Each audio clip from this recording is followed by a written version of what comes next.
Well, folks, gather round. It's time to talk about the never-ending soap opera that is the Markle family. You know, like a Jerry Springer episode, but with tiaras and bad press.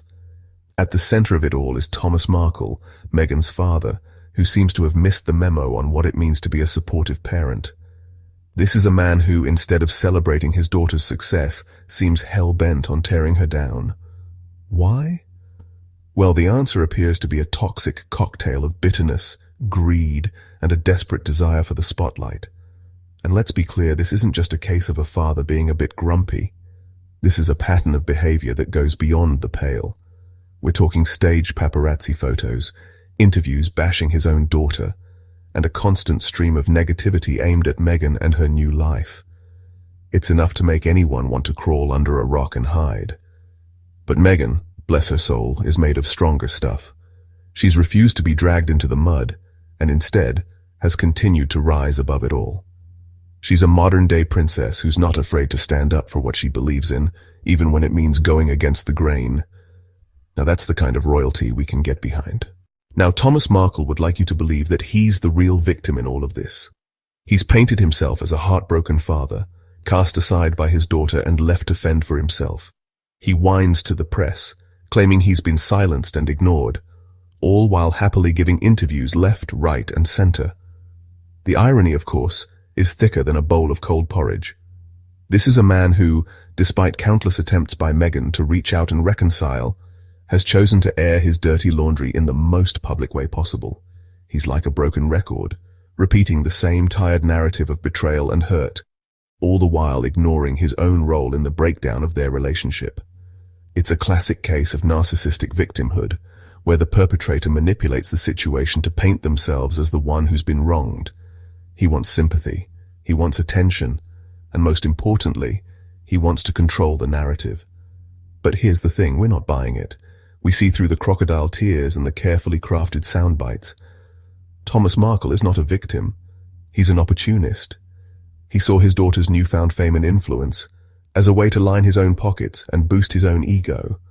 And when she dared to set boundaries, he lashed out in the most hurtful way possible. Let's talk about those pockets, shall we?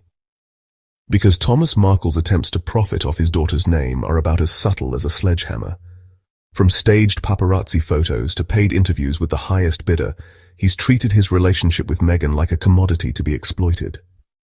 He's become a regular fixture in the UK tabloids, those bastions of journalistic integrity, insert eye roll here, happy to spin yarn after yarn about his estranged daughter for a quick buck.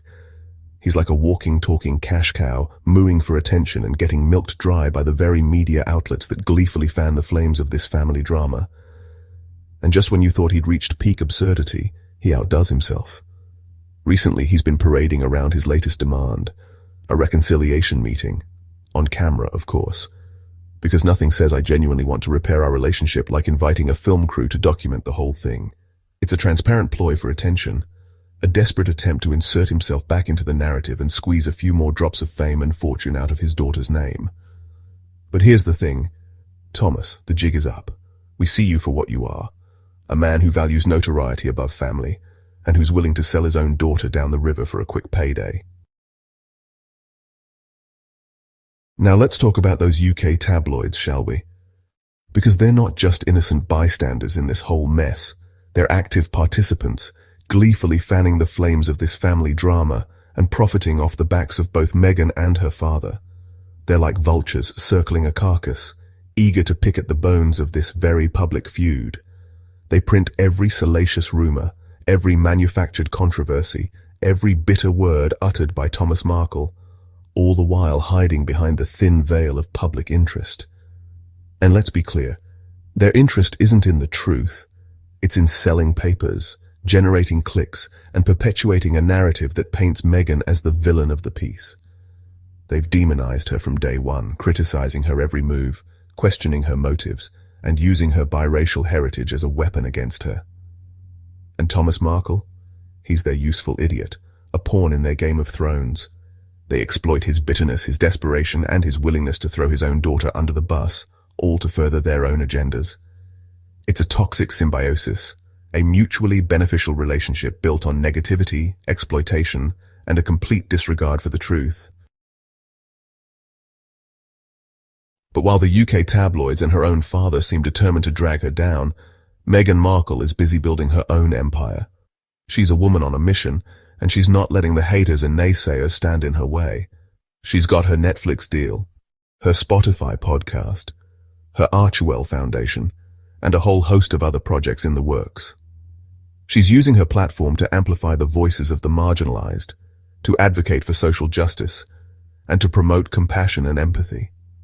She's a force to be reckoned with, a woman who refuses to be defined by the negativity that surrounds her. She's breaking down barriers, challenging the status quo, and showing the world what it truly means to be a modern-day princess. And you know what the best part is? She's doing it all on her own terms. She's not playing by the rules of the monarchy, the media, or her dysfunctional family. She's forging her own path, and she's doing it with grace, intelligence, and a whole lot of heart. Now let's compare and contrast, shall we? On one hand, we have Meghan, successful, driven, and using her platform for good. On the other hand, we have Thomas, bitter, resentful, and seemingly motivated by nothing more than greed and a desperate need for attention. It's a tale of two narratives, a stark reminder that you can choose to be defined by your circumstances or you can rise above them. Meghan has chosen the latter, while Thomas seems content to wallow in the mire of his own making. And perhaps that's what stings the most for Thomas Markle. He sees his daughter's success, her global platform, her unwavering commitment to making a difference in the world, and instead of feeling pride, he feels resentment. He's like a man standing outside a bakery, complaining about the smell of bread because he's too busy clinging to his moldy crust. He's missing out on the feast, too blinded by his own bitterness to see the abundance that surrounds him. So to Meghan's detractors, to the UK tabloids who profit off her pain, and to her own father who seems determined to tear her down, we say this: get used to it. Because Meghan Sussex is here to stay, and she's only just getting started. She's a force of nature, a woman who refuses to be silenced, sidelined, or defined by the negativity that surrounds her. She's a role model for anyone who's ever been told they're not good enough, not worthy enough, not the right fit. She's proof positive that you can rise above your circumstances, that you can break free from the shackles of your past, and that you can achieve anything you set your mind to. So keep shining, Meghan. The world needs your light, now more than ever.